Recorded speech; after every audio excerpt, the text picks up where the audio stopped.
মাইন্ডেরও আসলে আমাদের যে মাইন্ড কাজ করছে অলওয়েজ আমরা তাকে ব্যস্ত রাখছি, কিন্তু তারও কিন্তু একটা রিফ্রেশমেন্টের প্রয়োজন হয়। এই কারণেই কিন্তু এই আসলে উদ্যোগটা নেওয়া। আপনারা দেখছেন চ্যানেল ইছামতি।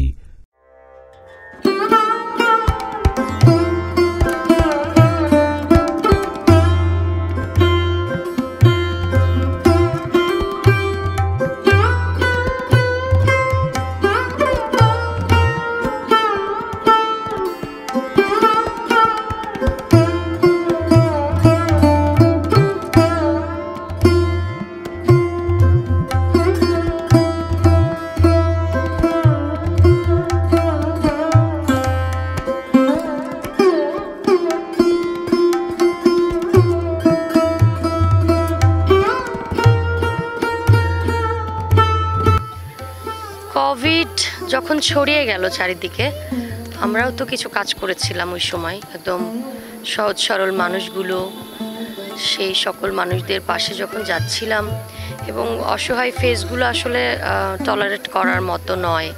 তো একটা সময় যখন দেখলাম যে এটার মানে চারিদিকে প্রচুর ছড়িয়ে যাচ্ছে, তখন তো আমাদেরও তো একটা নিরাপদ জায়গায় থাকার দরকার ছিল। তা আমার মনে হয়েছিল যে ওই টাইমে শুরুর দিকে তো আমি সাফিয়া ফাউন্ডেশন থেকে অনেক কাজ করেছিলাম, আমি এবং আমার হাজব্যান্ড।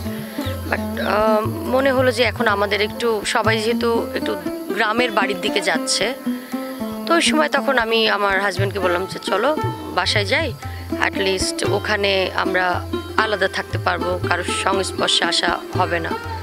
একটু টেনশন কাজ করছিল, যেহেতু দেখছিলাম যে অনেক মানুষ মারা যাচ্ছে। তো সব কিছু মিলিয়ে আসলাম যখন। এখন দেখেন, একটা মানুষ সবসময় শহরে থেকেছে, আমার তো ছোটোবেলাতে ক্যারিয়ার স্টার্ট, তো তারপরে তো আমি এই অবধি ঢাকাতেই বসবাস করেছি। তো আমি আসলাম, আসার পরে আমার 10-15 দিন ইটস ফাইন, বাট এরপরে যেটা শুরু হলো, একটু খারাপ লাগা কাজ করতে শুরু করলো। যে মনে হলো যে একটু যদি কোথাও বাইরে বের হতাম, একটু কোথাও ঘুরতে যেতে পারতাম, যদি একটা পরিবেশ থাকতো। তো আমি এখানে এসে শুনেছিলাম যে আমাদের এখানে দুটো বড় বড় পার্ক আছে, একটা হচ্ছে ইকো পার্ক এবং গজনি, কিন্তু আমাদের হালুয়াঘাট থেকে এটা বেশ দূর। তো আর কোভিডের সময় তো বুঝতেই পারছেন, গাড়ি ঘোরাতে তো যা নিজেদের পার্সোনাল গাড়ি নিয়ে আমি, কিন্তু সেটা কতবার। তো ওই সময়টা মনে হচ্ছিল যে আসলে এটার শেষ কবে হবে এটা তো আমরা আসলে কেউ জানি না। তখন আমার মনে হলো যে যেহেতু হালুয়াঘাটের পাশে বা মানে এই সাইডটাই কিছু নাই, মানে আমি যখন থেকে এই সাইডে ঢুকেছি তখন আমার মনে হচ্ছে এই সাইডে যেহেতু কিছু নাই, একটা যদি ছোট্ট করে বিনোদন জগৎ করা যায়, তাহলে আই থিঙ্ক মানুষের জন্য, বিশেষ করে বাচ্চাদের জন্য এবং ইয়াং জেনারেশনের জন্য, যারা মানে পড়াশোনার পাশাপাশি প্রত্যেকটা মানুষের বিনোদন পাওয়াটা কিন্তু খুব জরুরি। আমরাও দেখেন কাজ করতে করতে যখন বিরক্ত হয়ে যায়, তখন বলি যে একটা কোথাও যদি ঘুরে আসতে পারতাম তাহলে একটু রিল্যাক্স হতো। তো মাইন্ডেরও আসলে আমাদের যে মাইন্ড কাজ করছে অলওয়েজ আমরা তাকে ব্যস্ত রাখছি, কিন্তু তারও কিন্তু একটা রিফ্রেশমেন্টের প্রয়োজন হয়। এই কারণেই কিন্তু এই আসলে উদ্যোগটা নেওয়া।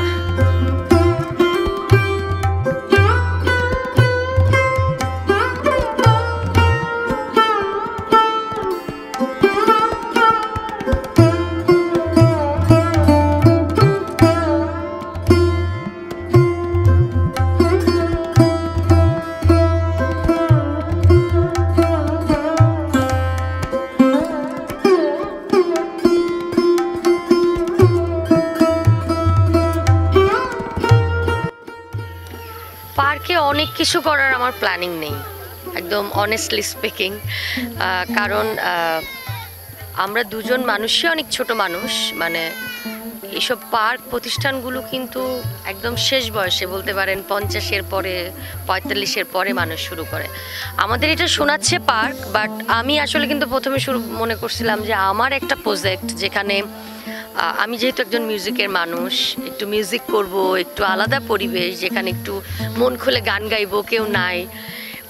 যখন দেখলাম যে এখানকার মানুষজনরা আরও বেশি মানে বিনোদন খুঁজছে, বাচ্চারা, ইয়াং বয়সী মানুষগুলোকে দেখতাম যে আমি যখন যাইতাম গাড়ি দিয়ে এই সাইড থেকে যাওয়া হতো, তখন খেয়াল করতাম যে তারা ম্যাক্সিমাম টাইম রাস্তার পাশে বসে থাকতো।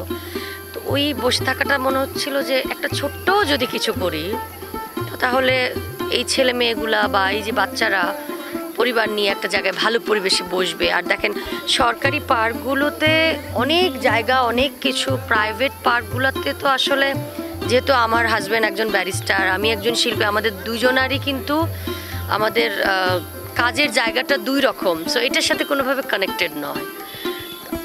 আমার মনে হচ্ছে যে আমি অনেক কিছু না করতে পারলেও একটা ভালো পরিবেশ এই এলাকার মানুষকে দিতে পারবো। এবং অনেকেই যারা অনেক কিছু এখন মনে করছে, দেখেন সব কিছুর সময় লাগে। একটা গাছকে আর আমি কিন্তু টেনে বড় করতে পারবো না। একটা গাছকে বড় হতে যেমন সময় দিতে হবে, তেমনই বিনোদন জগতের যে পার্কগুলো একটু সময় লাগে। এই যে যেমন ধরেন এই সাইডটা আমি দাঁড়িয়ে আছি, এটা কিন্তু আমার নতুন করে করা, এটা সময় লাগবে পরিবেশটাতে।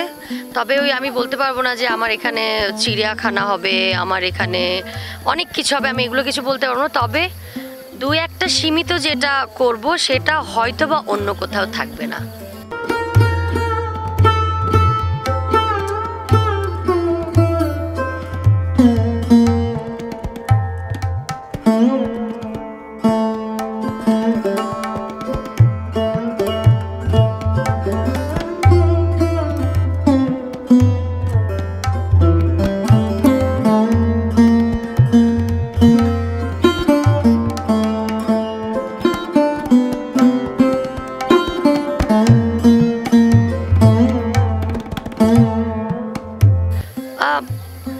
আমাদের মেয়েদের তো আসলে কোনো বাড়ি ঘর বলতে কিছু নাই। তো এখন আসলে প্রত্যেকটা মেয়েই হয়তো বা সৃষ্টি হয়েছে এরকমভাবে যে জগৎ সংসারকে ভালোবেসেই তারা প্রতিদান দিতেই যাবে।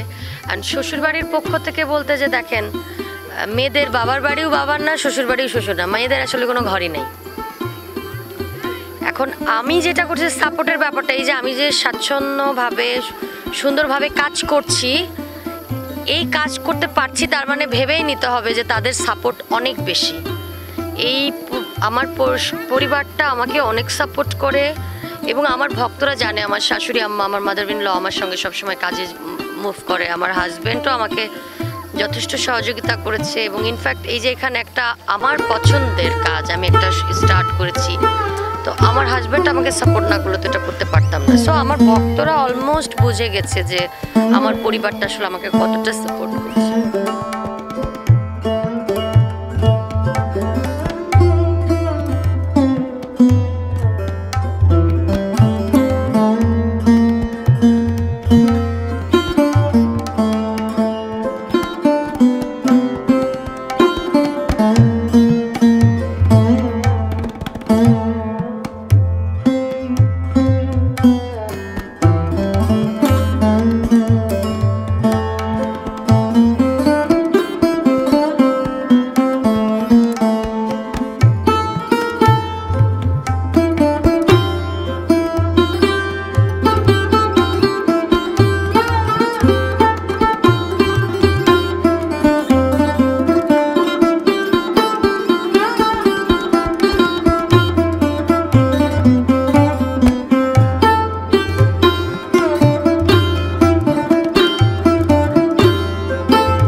সময় বাংলাদেশে একটা এমন একটা অবস্থা হয়েছিল যেখানে আমরা কেউ জানি না যে আমরা আসলে বাঁচবো কিনা।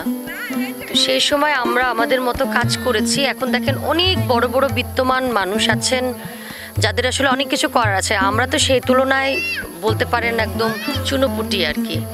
তো যখন দেখেন যতটুকু আমাদের স্বার্থের মধ্যে যখন যতটুকু হবে আমরা অবশ্যই ট্রাই করব যে সহযোগিতা করার। কিন্তু দেখা গিয়েছে আমাদের জায়গার থেকেই আমরা যতটুকু পারছি মানুষকে হেল্প করছি, হয়তো বা সেটা ক্যামেরার বাইরে। কারণ আমরা তো যেমন আমার ক্যারিয়ারের কথা বলি, আমার মিউজিক ক্যারিয়ারেও কিন্তু আমি ছোটোভাবে ফাউন্ডেশনের মতো কাজ করি। যেমন ইয়াংদের সাথে কাজ করছি তখন কিন্তু আমি অনেক কনসিডারমূলক রেখেই কাজ করছি। তো ইটস নট যে শুধুমাত্র একটা ফাউন্ডেশন কেন্দ্র করে কাজ করতে হবে। মানুষ যে কোনো সময় মানুষকে হেল্প করতে পারে এবং সেটা যে কোনো জায়গার থেকে।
আমাদের চ্যানেলটি সাবস্ক্রাইব করে বেল আইকনে ক্লিক করে রাখুন। ধন্যবাদ।